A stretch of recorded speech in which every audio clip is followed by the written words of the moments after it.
നമസ്കാരം. Raf talk ഫുട്ബോളിലേക്ക് അവർക്കും സ്വാഗതം. ക്രൊയേഷ്യയും പോർച്ചുഗലും തമ്മിൽ നടന്ന മത്സരത്തിൽ ക്രൊയേഷ്യ പോർച്ചുഗൽ 2-1 പരാജയപ്പെടുത്തില്ല. ഹൈ ഡ്രാമ കണ്ടൊരു മത്സരമാണ്. അതിൽ പെനാൽറ്റി പോർച്ചുഗലിന് അനുകൂലമായി കൊടുത്തത് പലരും വ്യത്യസ്തമായിട്ടുള്ള അഭിപ്രായങ്ങളൊക്കെ അതിൽ പറയുന്നുണ്ട്. അത് റഫറി വാറൊക്കെ നോക്കി കൊടുത്തതാണ്.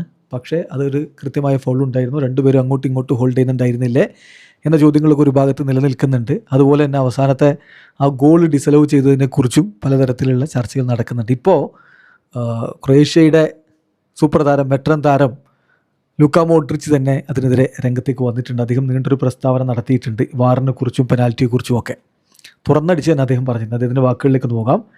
V deserved much more. ചില കാര്യങ്ങൾ ഞങ്ങൾക്ക് അനുകൂലമായിട്ട് സംഭവിച്ചില്ല. ഈ സിറ്റുവേഷൻ റിവേഴ്സ്ഡ് ആയിരുന്നെങ്കിൽ, അതായത് ഞങ്ങളുടെ സ്ഥാനത്ത് പോർച്ചുഗൽ ആയിരുന്നെങ്കിൽ വാർ ഒരിക്കലും ഇതിലിങ്ങനെ ഇടപെടുമായിരുന്നില്ല. ഞാൻ തുടക്കത്തിൽ തന്നെ പറഞ്ഞതാണ്, വാർ ഇൻട്രൊഡ്യൂസ് ചെയ്യുന്ന സമയത്ത് തന്നെ ഞാൻ പറഞ്ഞതാണ് എനിക്കത് ഇഷ്ടമല്ല എന്നുള്ളത്. അത് യൂസ്ഫുള്ളാണ് ചില ഘട്ടങ്ങളിൽ, പക്ഷേ അത് പലപ്പോഴും ഇൻകറക്റ്റ്ലി അതുപോലെ തന്നെ സെലക്റ്റീവ്ലി യൂസ് ചെയ്യപ്പെടുന്നുണ്ട്. വാർ 200% ക്ലിയർ മിസ്റ്റേക്ക് ഉണ്ടെങ്കിൽ മാത്രമേ ഇൻ്റർവെൻ ചെയ്യാൻ പാടുള്ളൂ. ഇന്നത്തെ ഇൻസിഡൻറ്റ് എന്ന് പറഞ്ഞാൽ അതൊരിക്കലും പെനാൽറ്റി ആയിരുന്നില്ല. അവർ രണ്ട് താരങ്ങൾ അങ്ങോട്ടും ഇങ്ങോട്ടും ഹോൾഡ് ചെയ്യുന്നുണ്ടായിരുന്നു. രണ്ടുപേരും താഴെ വീഴുകയും ചെയ്തു. എന്നിട്ട് ഇങ്ങനെ നിങ്ങൾക്കൊരു കളി തീരുമാനമാക്കാൻ പറ്റില്ല. അത് അത്തരത്തിലല്ല, അത് പെനാൽറ്റി ആയിരുന്നില്ല. ഈ കാര്യങ്ങൾ തീർച്ചയായിട്ടും എന്നെ ഫ്രസ്ട്രേറ്റ് ചെയ്യിക്കുന്നുണ്ട്. കാരണം ആളുകളുടെ ഫെയ്റ്റ് തീരുമാനിക്കുന്ന ഇങ്ങനെയുള്ള തെറ്റായിട്ടുള്ള തീരുമാനങ്ങൾ, അത് നമ്മുടെ ഇമോഷൻസിനെയും അതുപോലെ തന്നെ നമ്മൾ ഇത്ര കാലം സാക്രിഫൈസ് ചെയ്ത് ഫൈറ്റ് ചെയ്ത് വന്നതിനെയൊക്കെ തകർക്കുന്ന ഒരു കാര്യമാണ്.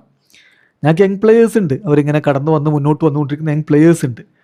അതുപോലെ തന്നെ ഇങ്ങനെയുള്ള കാര്യങ്ങൾ സംഭവിക്കുമ്പോൾ അതൊരിക്കലും ഫുട്ബോളിന് നല്ലതല്ല. It hurts, especially because it always seems to go against us. എപ്പോഴും കാര്യങ്ങൾ ഞങ്ങൾക്കെതിരെ തന്നെ സംഭവിക്കുന്നത് കാണുമ്പോൾ അത് വലിയ രൂപത്തിൽ വേദന ഉണ്ടാക്കുന്നതാണ്. Still we won't use it as an excuse എന്ന് കൂടി അദ്ദേഹം പറഞ്ഞത്. ഇതൊരു എക്സ്ക്യൂസായിട്ട് ഉപയോഗിക്കുകയല്ല, പക്ഷേ വസ്തുത പറഞ്ഞതാണ് എന്ന് തന്നെ തുറന്നടിച്ച് ലൂക്ക മോഡ്രിച്ച് പറഞ്ഞിരിക്കുകയാണ്. വീഡിയോസ് എനിക്ക് ഫുട്ബോൾ ലോകത്ത് കൂടുതൽ വിശേഷങ്ങളുമായി റഫ്ലക്സ് എടുത്താം.